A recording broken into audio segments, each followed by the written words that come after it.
जय श्री कृष्ण विद्यार्थी मित्रों, पहलो विडियो लेक्चर साइंस नो मैं आप्यो कि जेमां आपणे पाठ 1 ની શરૂઆત કરી। આજે સાયન્સ નો બીજો વિડિયો લેક્ચર આપવા જઈ રહ્યો છું કે જેમાં આપણે બીજો ટોપિક વિશે અભ્યાસ કરીશું। પહેલા વિડિયો લેક્ચરમાં આપણે રાસાયણિક સમીકરણ કેવી રીતે લખાય, સમીકરણ કેવી રીતે સંતુલિત થાય એના વિશે અભ્યાસ કર્યો અને ત્યારબાદ એ રાસાયણિક સમીકરણની પ્રેક્ટિસ विद्यार्थी मित्रों खास करजो।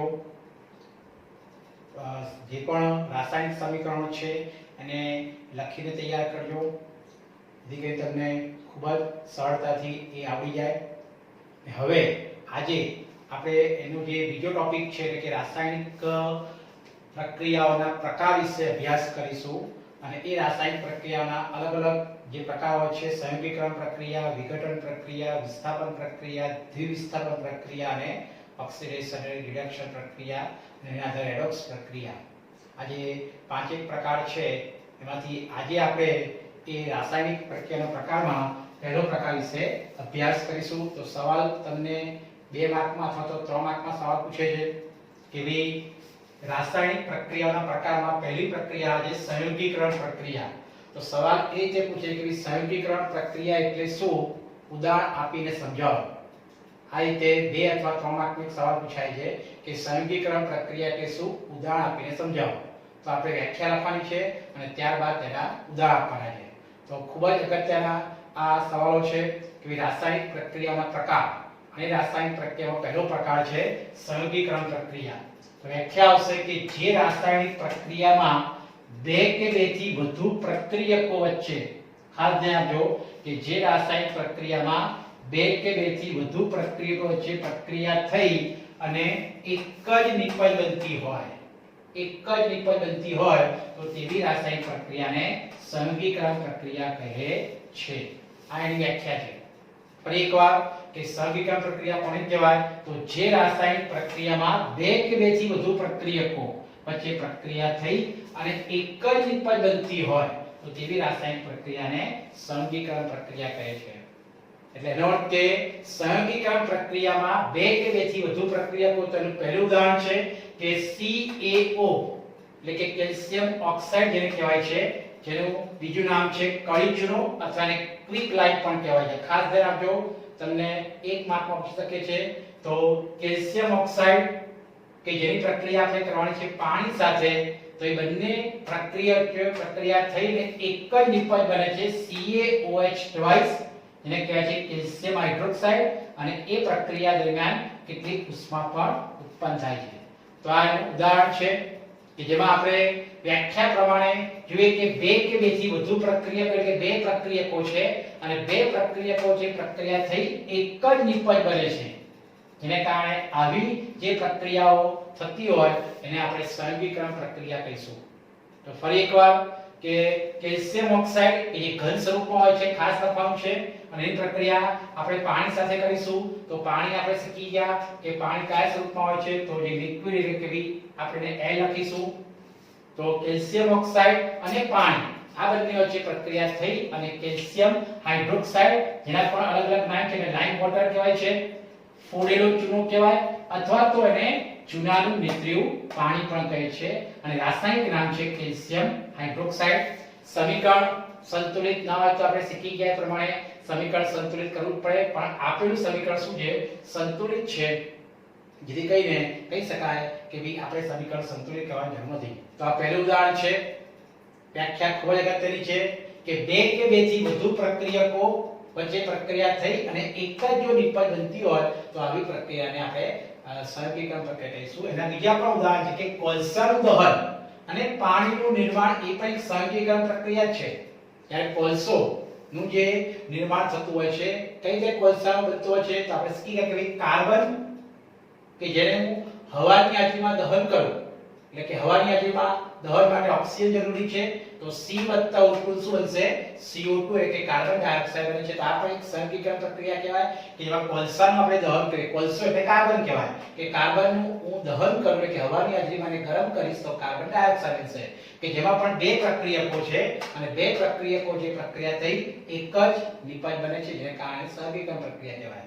इधर तीजું ઉદાહરણ છે કે પાણીનું નિર્માણ કે પાણીનું નિર્માણ કેવી રીતે થાય આપણે શીખી ગયા કે હાઇડ્રોજન વાયુ અને ઓક્સિજન વાયુ આ બંને વચ્ચે પ્રક્રિયા થઈ અને પાણી બને છે કે H2O બને છે મેં ગયા વિડિયો લેક્ચરમાં એટલે પહેલા વિડિયો લેક્ચરમાં સમજાવ્યું કે કોઈ પણ રાસાયણિક સમીકરણ લખીએ આપણે જે ભૌતિક અવસ્થાઓની સંજ્ઞાઓ નીચે લખવી ખૂબ જ જરૂરી છે ખાસ ધ્યાન રાખજો વિદ્યાર્થી મિત્રો કે જે તે ભૌતિક અવસ્થાની સંજ્ઞાઓ એ લખવી જરૂરી છે તો આ પણ એક બે પ્રક્રિયકો છે હાઇડ્રોજન વાયુ અને ઓક્સિજન વાયુ આ બંને પ્રક્રિયા થઈ એક જ નિપજ બને છે પાણી તો પાણીનું જે નિર્માણ થાય છે એ પણ એક સંયોગીકરણ પ્રક્રિયા કહેવાય તો આ એક અગત્યનો એક 3 માર્કનો સવાલ થયો કે સંયોગીકરણ પ્રક્રિયા એટલે શું ઉદાહરણ આપીને સમજાવો હવે એનાથી બીજી એક પ્રક્રિયા છે ઉલટી પ્રક્રિયા એટલે કે વિરુદ્ધ પ્રક્રિયા છે વિઘટન પ્રક્રિયા જે સંયોગીકરણ પ્રક્રિયા કરતા ઉલટી પ્રક્રિયા છે એની વ્યાખ્યા તો જે રાસાયણિક પ્રક્રિયામાં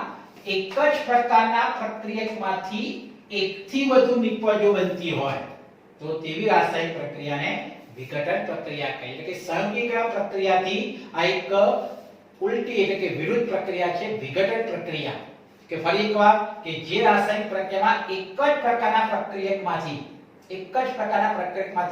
એકથી વધુ નિપજો બનતી હોય તો તેવી રાસાયણિક પ્રક્રિયા આપણે વિઘટન પ્રક્રિયા કહીશું એટલે કે સંયોગીકરણ પ્રક્રિયાની વિરુદ્ધ પ્રક્રિયા વિઘટન પ્રક્રિયા છે ખાસ આ પણ એક 3 માર્કનો સવાલ છે કે વિઘટન પ્રક્રિયા એટલે શું ઉદાહરણ આપીને સમજાવો તો ફરી એકવાર કે જે રાસાયણિક પ્રક્રિયામાં એક જ પ્રકારના પ્રક્રિયકમાંથી એકથી વધુ નિપજ બનતી હોય જ્યારે સંયોગીકરણ પ્રક્રિયામાં શું છે કે જે રાસાયણિક પ્રક્રિયામાં બે કે બેથી વધુ પ્રક્રિયકો બે કે બેથી વધુ એટલે ગમે તે આવી શકે છે તો બે કે બેથી વધુ પ્રક્રિયાથી એક જ નિપજ બનતી હોય જ્યારે વિઘટનમાં એક જ પ્રકારના પ્રક્રિયકમાંથી એકથી વધુ નિપજ બનતી હોય એકથી વધુ એટલે કે 2 3 4 ગમે તે નિપજ બનતી હોય તો તેવી રાસાયણિક પ્રક્રિયાને વિઘટન પ્રક્રિયા કહેવાય છે જેના આપણે 3 ઉદાહરણ છે પહેલું જે વિઘટન છે ઉષ્મીય વિઘટન કે આપણે એને ગરમ કરવાની પ્રક્રિયા ઉષ્મીય વિઘટન કહેવાય છે બીજું એનું જે ઉદાહરણ છે એ વિદ્યુત વિઘટન એટલે કે વિદ્યુત પ્રવાહ પસાર કરીશું અને ત્રીજું છે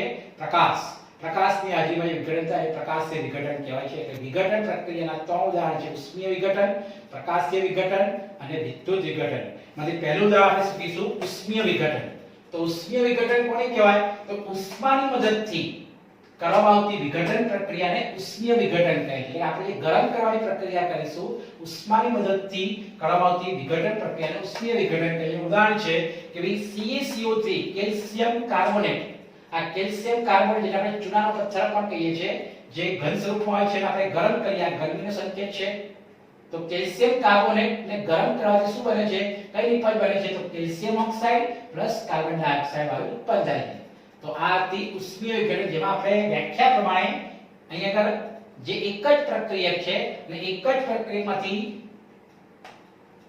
બે કે બેથી વધારે નિપજ બને છે એટલે કે બે નિપજ બને છે વ્યાખ્યા પ્રમાણે તો આવી જે બે કે બેથી વધારે નિપજ બનતી હોય તો તેવી રાસાયણિક પ્રક્રિયાને આપણે વિઘટન પ્રક્રિયા કહીએ છીએ માટે કહી શકાય કે આ એક વિઘટન પ્રક્રિયા ઉદાહરણ છે જેને ઉષ્મીય વિઘટન કહેવાય કારણ કે આપણે એને ગરમ કરીએ છીએ દરેક સમજ્યા પ્રમાણે જે આપણે કીધું કે ભાઈ જે પણ ભૌતિક અવસ્થાની સંજ્ઞાઓ નીચે લખવી ખૂબ જ જરૂરી છે તો કેલ્શિયમ ઓક્સાઇડ જે ઘન સ્વરૂપમાં હોય છે અને કાર્બન ડાયોક્સાઇડ વાયુ સ્વરૂપમાં હોય છે બીજું ઉદાહરણ છે કે ફેરસ સલ્ફેટ આ ફેરસ સલ્ફેટ એટલે કે એને આપણે ગરમ કરીશું તો આ ferric oxide plus sulphur dioxide plus sulphur trioxide બનશે તો આવા સમીકરણ આપણે બેલેન્સ કરવા પડે છે તો ઉપલા જે સમીકરણો છે કે ભઈ આ જે CaCO3 કેલ્શિયમ કાર્બોનેટને ગરમ કરવાથી આપણે કેલ્શિયમ ઓક્સાઇડ અને કાર્બન ડાયોક્સાઇડ વાળું સમીકરણ સંતુલિત છે પણ જ્યારે આ એક સમીકરણ આપણે જે ઉષ્મીય વિઘટનનું તેમાં ફેરસ સલ્ફેટ જે સ્ફટિકને આપણે ગરમ કરીશું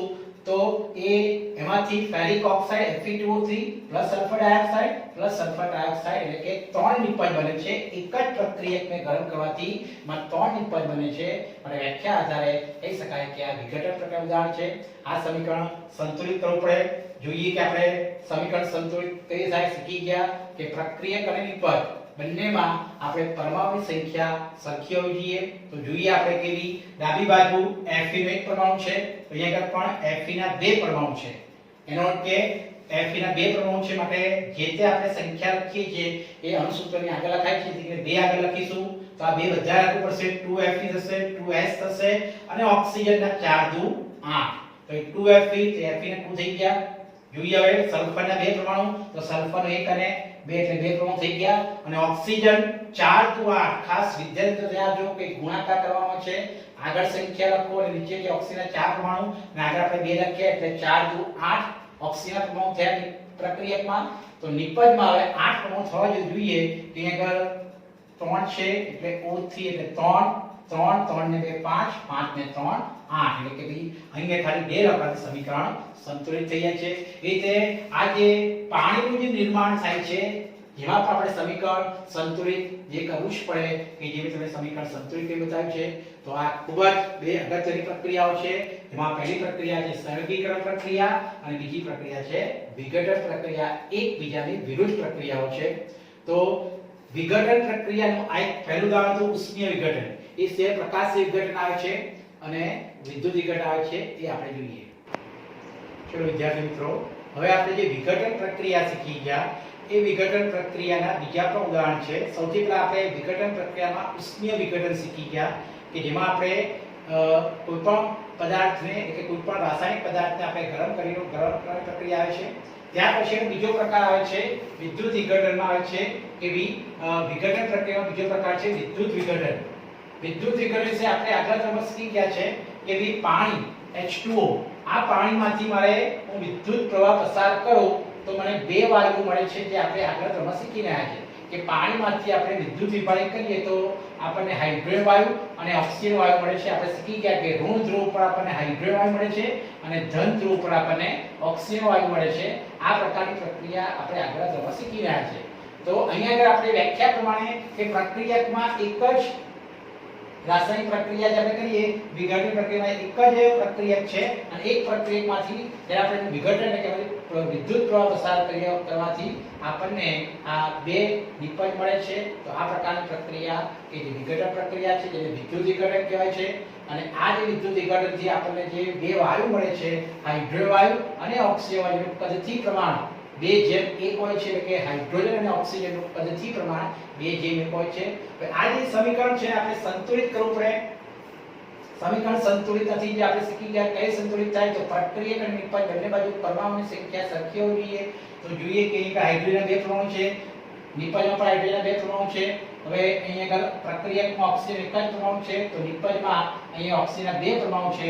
અહીંયા આગળ બે પરમાણુ કરવા માટે આપણે જે તે અણુસૂત્રની આગળ આપણે બે રાખીશું જેથી કરીને બે ઓક્સિજન થઈ જશે. બે ઓક્સિજન જાય તો હાઇડ્રોજન 2 દુ 4 એટલે કે આગળ 4 કરવા માટે બે તો છે એટલે આપણે બે લખીશું તો 2 દુ 4 એટલે કે સમીકરણ સંતુલિત થઈ ગયું.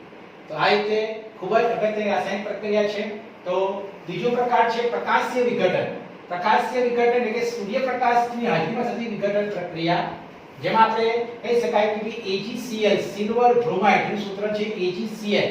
આ જે AgCl જે સૂર્યપ્રકાશમાં મૂકતા પહેલા એ સફેદ રંગનો હોય છે અને ત્યારબાદ સૂર્યપ્રકાશમાં જે આપણે થોડો સમય રાખીશું તો એ ભૂરા રંગનો થઈ જશે અને રાસાયણિક પ્રક્રિયા થાય છે વિઘટન પ્રક્રિયા થાય છે અને એમાંથી આપણે સિલ્વર અને પ્લસ ક્લોરીન વાયુ છૂટા પડે છે. તો આ સૂર્યપ્રકાશમાં ની હાજરીમાં જે પ્રક્રિયા થાય છે માટે એને પ્રકાશીય વિઘટન કહેવાય છે.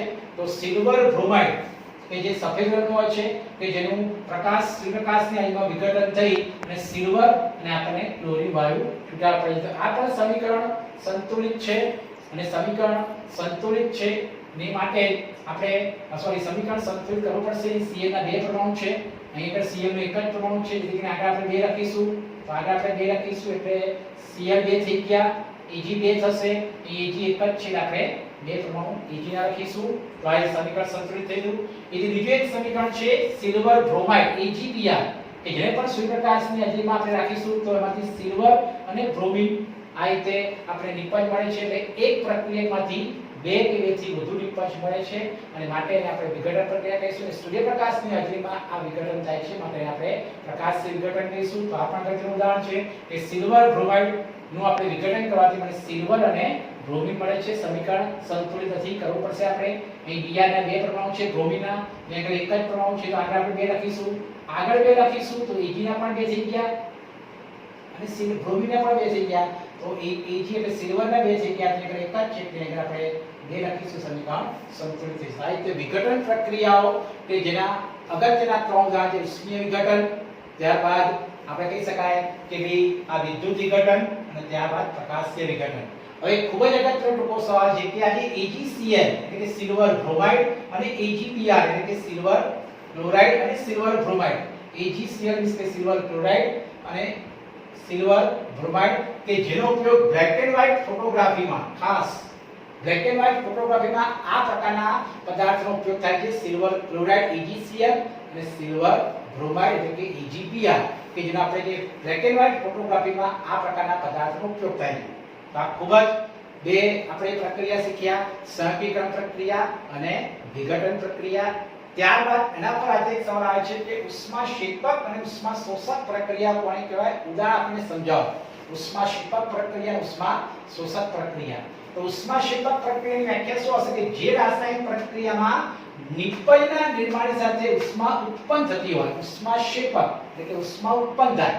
જે નિપજ બનશે એ નિપજના નિર્માણ સાથે ઉષ્મા ઉત્પન્ન થતી હોય તો તેવી પ્રક્રિયાને આપણે ઉષ્માક્ષેપક પ્રક્રિયા કહીશું.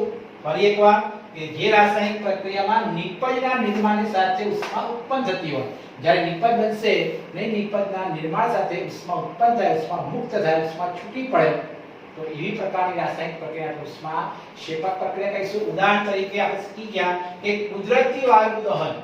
કુદરતી વાયુ જેમાં મુખ્ય ઘટક હોય છે મિથેન, એનું સૂત્ર આપણે ખબર CH4. તો આ મિથેનનું હું દહન કરું ઓક્સિજનની હાજરીમાં, તો મિથેનનું દહન કરવાથી મને કાર્બન ડાયોક્સાઇડ પ્લસ પાણી અને પ્લસ ઉષ્મા શું થાય છે? મુક્ત થાય છે, ઉષ્મા ઉત્પન્ન થાય છે. અહીં પાણી એ આપણે વાયુ સ્વરૂપે આવશે કારણ કે આપણે દહન કરવાનું છે અને દહન કરવાથી કહી શકાય કે પાણીની વરાળ બનશે અને પાણીની વરાળ બનશે એટલે કે ગેસ એટલે કે એ જી લખવું પડશે ખાસ. વિદ્યાર્થીઓ ધ્યાન આપવાનું છે કારણ કે આપણે દહન કરવાનું છે કુદરતી વાયુ. કુદરતી વાયુ મુખ્ય ઘટક મિથેન હોય છે અને મિથેન હું દહન કરું ઓક્સિજનમાં તો મને કાર્બન ડાયોક્સાઇડ, પાણી અને પ્લસ કેટલીક ઉષ્મા મુક્ત થશે. તો આ ઉષ્માક્ષેપક પ્રક્રિયા થઈ. એ જ આપણે આગળ શીખીએ કોલસાનું દહન. કોલસો એટલે કાર્બન, કાર્બનનું પણ હું દહન કરીશ ઓક્સિજનમાં તો મને કાર્બન ડાયોક્સાઇડ અને પ્લસ ઉષ્મા મુક્ત થશે, ઉષ્મા ઉત્પન્ન થશે. તો આ પ્રકારની જે પ્રક્રિયા હોય કે એમાં નિપજ, જ્યારે નિપજ બને છે અને નિપજના નિર્માણથી ઉષ્મા મુક્ત થાય છે.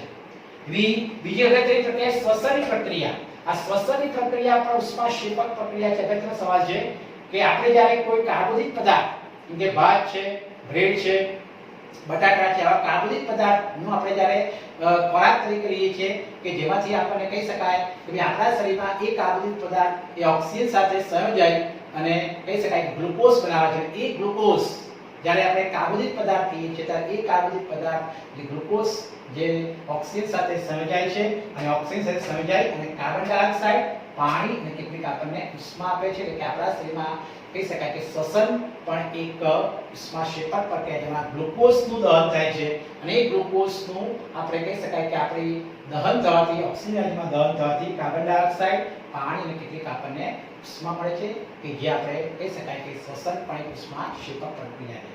ત્યાર પછી ઉષ્માશોષક પ્રક્રિયા. તો વ્યાખ્યા હશે કે જે રાસાયણિક પ્રક્રિયા દરમિયાન નિપજના નિર્માણ સાથે ઉષ્માનું શોષણ થતું હોય.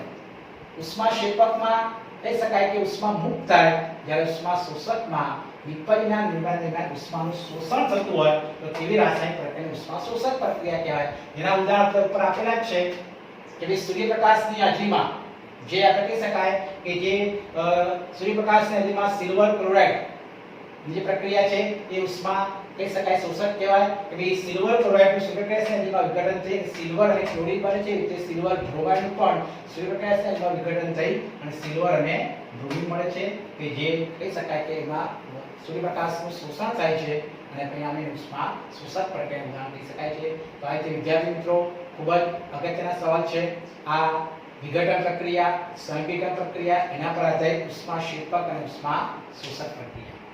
વિદ્યાર્થી મિત્રો હવે આપણે જે પહેલા વિડિયો લેક્ચરમાં કેટલાક આપણે સમીકરણો લખ્યા ત્યારે સંતુલિત કરતા શીખી ગયા.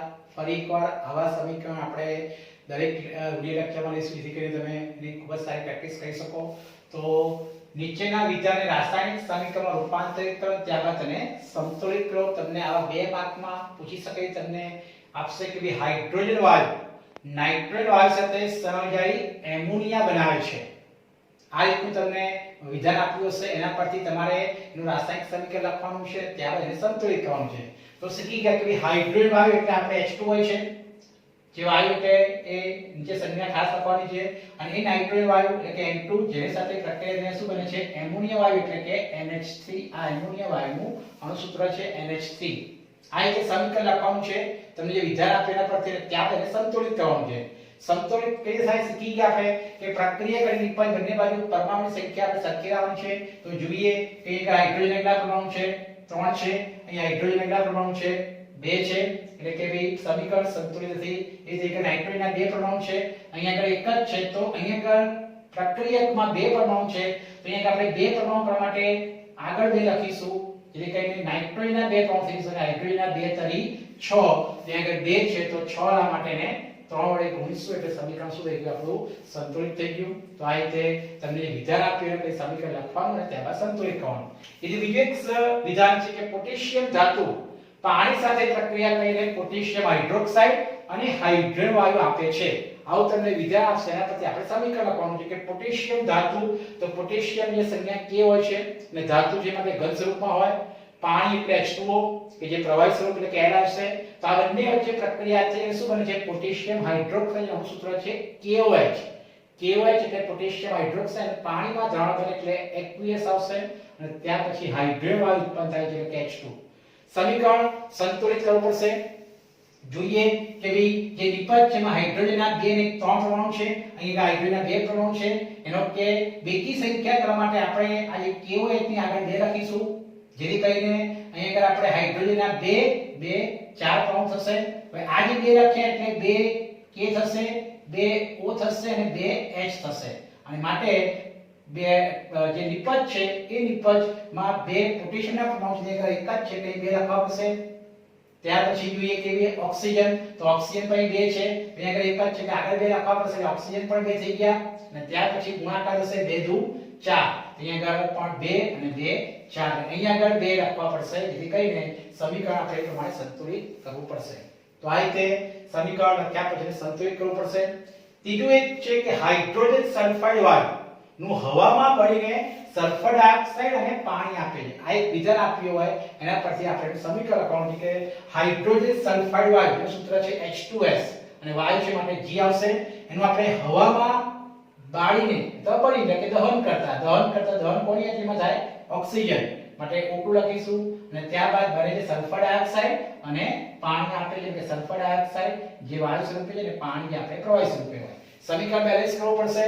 જોઈએ અહીંયા આગળ O ના 2 પરમાણુ છે, અહીંયા આગળ 2 ને 3 છે, તો બેકી સંખ્યા કરવા માટે અહીંયા 2 લખીશું આપણે, તો એ 2 લખવાથી સલ્ફરના 2 પરમાણુ થશે, તો અહીં સલ્ફરનો એક જ પરમાણુ છે, તો અહીંયા આગળ 2 લખવા પડશે, એટલે કહીને સલ્ફરના 2 પરમાણુ, તો હાઇડ્રોજન 2 દુ 4, તો અહીંયા હાઇડ્રોજન 2 છે તો 2 લખીશું, એટલે જેથી કરીને 2 દુ 4, તો ઓક્સિજન જોઈએ 2 દુ 4, 4 ને 2 6, અહીંયા આગળ 2 છે એટલે કે 3, તો 3 દુ 6. તો આ રીતે સમીકરણની ખાસ પ્રેક્ટિસ કરવાની છે. એટલે દરેક વિડિયો લેક્ચરમાં આપણે આવા 3-4 સમીકરણો જે લખી અને બેલેન્સ કરવાના છે, એની પ્રેક્ટિસ ખાસ કરવાની છે.